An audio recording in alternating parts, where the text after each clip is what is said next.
बिस्मिल्लाहिर्रहमानिर्रहीम। अस्सलाम वालेकुम व्यूअर्स, उम्मीद करता हूँ आप सब लोग खैरियत से होंगे। मैं हूँ अरशद ख़ान।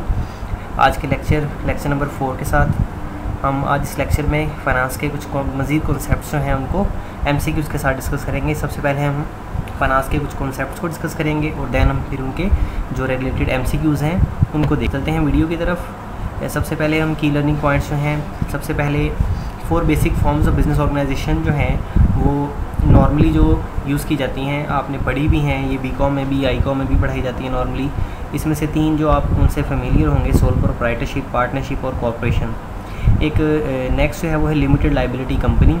ये पाकिस्तान के अंदर तो इसका ज़्यादा कॉन्सेप्ट मौजूद नहीं है, लेकिन ये अमेरिका के अंदर, US के अंदर फ़ॉरेन बुक्स के अंदर जो है फाइनेंस की या अकाउंट्स की, उसके अंदर इसको आपका कॉन्सेप्ट जो है वो मिलेगा। The corporation has emerged as the most important organizational form owing to certain advantages that is it has over the other organizational forms। देखें, कॉरपोरेशन यानी कि जॉइंट स्टॉक कंपनी यानी कि जिसे हम कॉरपोरेशन कहते हैं, उसके जो है वो अदर जो फॉर्म्स ऑफ बिज़नेस हैं जैसे सोल प्रोप्राइटरशिप है या पार्टनरशिप है, उनके अगेंस्ट उनके कुछ बेनिफिट्स हैं। दीज एडवांटेजेस इंक्लूड, कौन से बेनिफिट्स हैं? एक लिमिटेड लाइबिलिटी है, यानी कि इनकी जो लाइबिलिटी होती है वो लिमिटेड होती है। ये लिमिटेड किस हद तक होती है? उनके जो शेयर्स जो परचेज़ किए होते हैं शेयर होल्डर्स ने, उस हद तक लिमिटेड होती है। यानी कि अगर कंपनी जो है वो बंद हो जाती है, कंपनी को नुकसान हो जाता है और कंपनी को वाइंड अप करना पड़ता है, तो जो शेयर होल्डर्स हैं उन्होंने जो इन्वेस्टमेंट की है शेयर्स में, सिर्फ वही डूबेगी।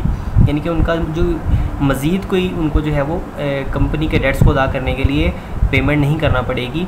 हाँ, उनके जो शेयर्स की वैल्यू होगी वो ख़त्म हो जाएगी, उनका वो नुकसान होगा, लेकिन लाइक सोल प्रोप्राइटरशिप या पार्टनरशिप उनको अपने असासों को, ज़ाती असासों को, कारोबार से अलग जो उनके ज़ाती असासे हैं उनको सेल करके अपने बिज़नेस के कर्ज़ों को अदा नहीं करना पड़ेगा। तो ये इसका फ़ायदा है। इसके अलावा इजी ट्रांसफ़र ऑफ ओनरशिप इसमें है, यानी कि आप कॉरपोरेशन में आसानी से अपने शेयर्स को ट्रांसफ़र कर सकते हैं।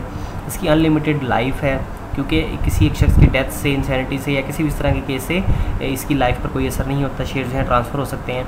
And an ability to raise large sums of capital, और सबसे बड़ा फ़ायदा क्या है कि इसमें हम बड़े पैमाने पर कारोबार करते हैं, लार्ज कैपिटल जो है वो इकट्ठा कर सकते हैं।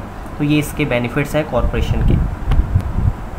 नेक्स्ट इसमें interest paid by corporation is considered a tax deductible expense, यानी कि कॉरपोरेशन जो इंटरेस्ट पे करती हैं, इनके जो उन्होंने लोन लिया है किसी भी सूरत में हो, डिबेंचर्स की सूरत में हो या बैंक लोन हो, कोई भी लोन हो, उस पर जो इंटरेस्ट पे किया जाता है वो डिडक्टेबल एक्सपेंस है। आप इसको इनकम स्टेटमेंट यानी कि प्रॉफिट एंड लॉस अकाउंट भी जिसको आप कहते हैं उसमें से आप डिडक्ट कर सकते हैं। लेकिन जो डिविडेंड है ये आप टैक्स डिडक्टेबल नहीं है। डिविडेंड जो है वो पे किया जाता है आफ्टर पेइंग द टैक्स, यानी कि जब आप टैक्स पे कर देते हैं उसके बाद जो आपके पास प्रॉफिट आता है, जिसे हम प्रॉफिट आफ्टर टैक्स कहते हैं, उस पर जो है वो आप डिविडेंड पे करते हैं। तो डिविडेंड जो है वो याद रखना है कि ये डिडक्टेबल एक्सपेंस नहीं है। The purpose of financial markets, financial markets जो हैं उनका मकसद जो है वो क्या होता है? फाइनेंशियल मार्केट्स वो मार्केट्स हैं जहाँ से आप शेयर्स, डिबेंचर्स या इस तरह की जो चीज़ें हैं, जो स्टॉक्स हैं, जो सिक्योरिटीज़ वगैरह हैं, उनकी सेल और परचेज़ का काम जहाँ पर होता है उसको हम फाइनेंशियल मार्केट का नाम देते हैं।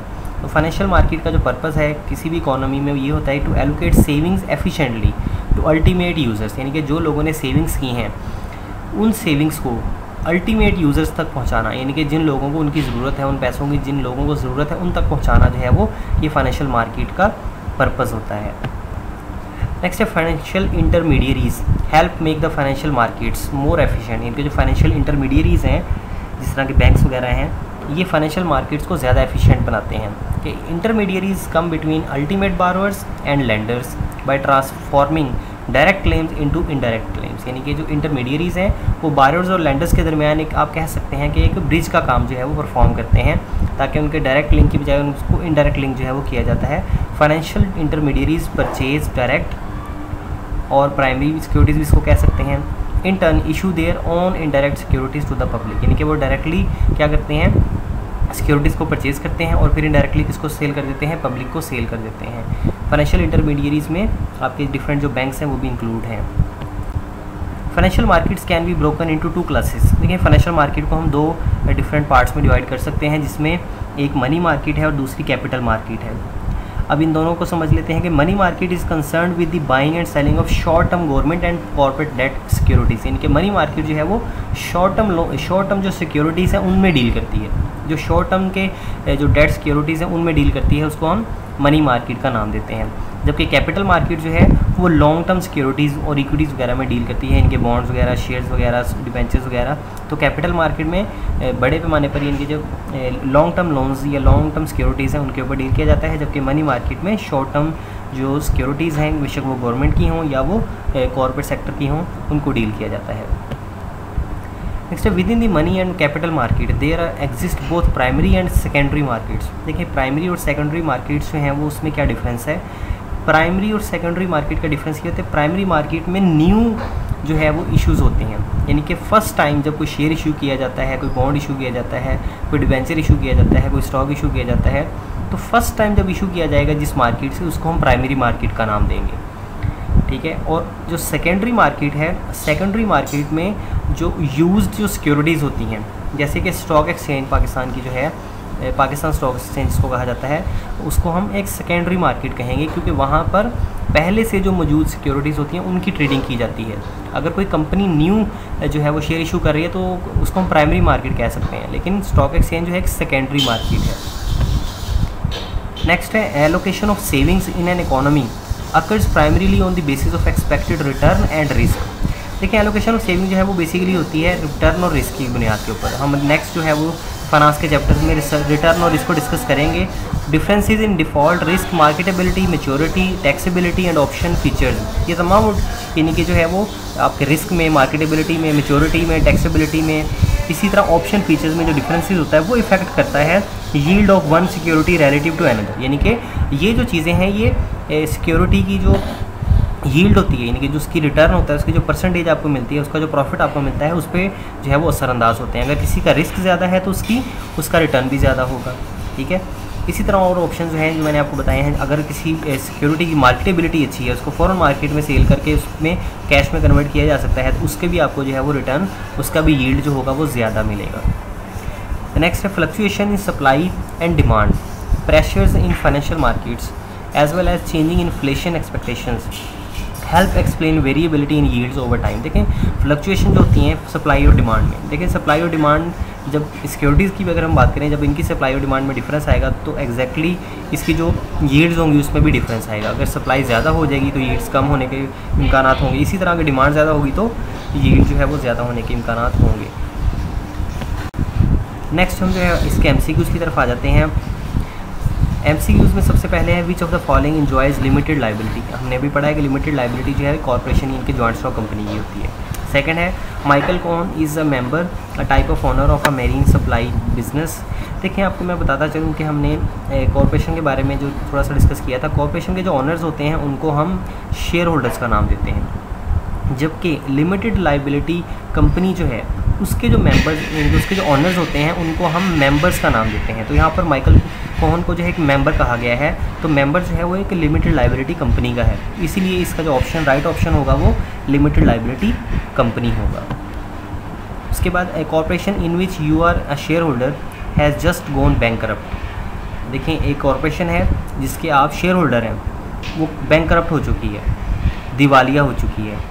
बैंकरप्ट से क्या मुराद होता है कि उसके एसेट्स कम है, उसकी लाइबिलिटी ज़्यादा हो चुकी हैं, तो उस केस में कंपनी या कोई भी ऑर्गेनाइजेशन या फर्म जो है वो बैंकरप्ट या इंसॉल्वेंट डिक्लेयर हो जाती है। Its liabilities are far in excess of its assets, you will be called on to pay. देखें अगर आप कॉर्पोरेशन के शेयर होल्डर हैं और जो है वो बैंकरप्ट हो जाती है तो आपको कुछ पे करना होगा, तो ये हम पढ़ चुके हैं कि हमें कुछ भी पे नहीं करना पड़ेगा। हाँ, जस्ट जो हमारे शेयर्स होंगे उस ऑर्गेनाइजेशन के अंदर, उस कॉर्पोरेशन के अंदर, वो ख़त्म हो जाएंगे, उनकी वैल्यू ख़त्म हो जाएगी, तो इसका जो राइट ऑप्शन होगा वो होगा नथिंग, यानी कि हमें कुछ भी इसमें पे नहीं करना पड़ेगा। इसमें लिमिटेड लाइबिलिटी थी। नेक्स्ट जो है वो है 30 year bond issued by Gary's plate pants warehouse incorporation in 1997 would now trade in the. देखें 30 साल हो गए हैं बॉन्ड इशू किए हुए, 30 ईयर का एक बॉन्ड था। 30 ईयर का बॉन्ड से मुराद ये है कि वो उसकी मैच्योरिटी पीरियड जो है वो 30 ईयर्स है, दैट्स मीन वो एक लॉन्ग टर्म बॉन्ड है। अब हमने पढ़ा है कि जो लॉन्ग टर्म बॉन्ड्स हैं, लॉन्ग टर्म सिक्योरिटीज़ हैं, वो कैपिटल मार्केट में ट्रेड होती हैं, और अब उसने ये पूछा कि वुड नाउ ट्रेड इन, कि अब वो कहाँ पर ट्रेड हो रहे हैं, ये 1997 के इशू हुए हैं। इसका मतलब ये है कि वो पहले से इशू हो चुके हैं, तो इस वक्त वो सेकेंडरी जो मार्केट है उसमें वो ट्रेड हो रहे होंगे। तो इसका राइट आंसर होगा सेकेंडरी कैपिटल मार्केट, क्योंकि कैपिटल मार्केट इसलिए क्योंकि 30 ईयर बॉन्ड है तो लॉन्ग टर्म सिक्योरिटी है, और ये 1997 का इशू हुआ है, तो अब ये सेकेंडरी मार्केट में ये ट्रेड इस वक्त हो रहा होगा, इसलिए इसका right answer secondary capital market होगा। नेक्स्ट जो है उसमें हम देखते हैं कि a major advantage of the corporate form of organisation is, इसका मेजर एडवांटेज क्या है? Reduction of double taxation, no. एक इसका ये डिसएडवांटेज है ये तो कि जो कॉर्पोरेशन है उसमें डबल टैक्सेशन होती है। इसके अलावा लिमिटेड ऑनर लाइबिलिटी, ये हमारा राइट ऑप्शन है क्योंकि इसमें लिमिटेड लाइबिलिटी होती है। अगर हम दीगर ऑप्शन देखें, लीगल रिस्ट्रिक्शंस में बहुत होती हैं। इसके बाद ईज़ ऑफ ऑर्गेनाइजेशन नहीं है, इसमें ऑर्गेनाइजेशन करना मुश्किल काम है। नेक्स्ट हम देखते हैं मनी मार्केट म्यूचुअल फंड्स। जो मनी मार्केट के म्यूचुअल फंड्स हैं, अगर हम ऑप्शंस की तरफ देखें, enable individuals and small businesses to invest indirectly in money market instruments, बिल्कुल यही राइट ऑप्शन है कि जो मनी मार्केट है उसमें जो म्यूचुअल फंड्स हैं वो हमें इस काबिल बनाते हैं इंडिविजुअल्स को और स्मॉल बिजनेसेस को कि वो इनडायरेक्टली किसी मनी मार्केट में अपने इंस्ट्रूमेंट्स को क्या कर सकें, इन्वेस्ट कर सकें। नेक्स्ट है the purpose of financial market is to, financial market का पर्पज़ क्या है, ये हम अभी जो है वो डिस्कस करके आए हैं कि फाइनेंशियल मार्केट का पर्पज़ है कि हम अपनी जो सेविंग्स हैं उसको एलोकेट कर सकें एफिशिएंटली। तो थर्ड जो है इसका राइट ऑप्शन होगा allocate savings efficiently. Next which of the following is not an example of financial intermediary. देखिए फाइनेंशियल इंटरमीडियरी हम पढ़ चुके हैं, जिस तरह बैंक्स वगैरह हैं, एसोसिएशन वगैरह हैं, वो फाइनेंशियल इंटरमीडियरीज कहलाती हैं। इसमें Vanguard mutual fund, Eldorado savings and loan associations and Bank of America, ये तीनों जो हैं वो एग्जांपल्स हैं फाइनेंशियल इंटरमीडियरीज़ की। लेकिन जो IBM है, इंटरनेशनल बिजनेस मशीन, जो इसके कंप्यूटर वगैरह भी आप देखते हैं, ये जो है वो फाइनेंशियल इंटरमीडियरी नहीं है, तो ये इसका राइट ऑप्शन होगा। नेक्स्ट है how are funds allocated efficiently in a market economy. ये मार्केट इकोनॉमी में हम फंड्स को किस तरह से एफिशिएंटली एलोकेट करते हैं। Most powerful economic unit receives a fund, no, यानी कि ये तो नहीं ज़रूरी कि जो मोस्ट पावरफुल इकोनॉमिक यूनिट होगा वो फंड रिसीव करेगा। नेक्स्ट है the economic unit that is willing to pay the highest expected return receives the funds, तो यही राइट ऑप्शन होगा कि वो इकोनॉमिक यूनिट जो कि हाईएस्ट एक्सपेक्टेड रिटर्न जो है वो देगा, willing to pay the highest expected return, यानी कि जो सबसे ज़्यादा हमें रिटर्न देगा वही जो है उसको फंड जो है वो एलोकेट किए जाएंगे।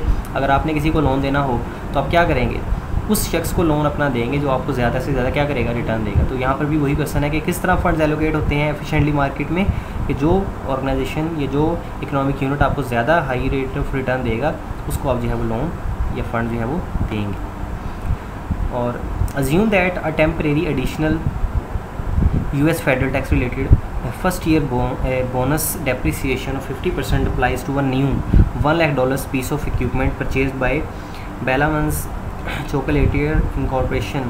The asset has a $10,000 estimated final salvage value. देखिए उन्होंने एक इक्विपमेंट परचेज़ किया है जिसकी जो कॉस्ट है वो $1 लाख है, और इसकी जो फाइनल जो सेल्वेज वैल्यू है जिसको हम रेजिडुअल वैल्यू भी कहते हैं वो $10,000 है।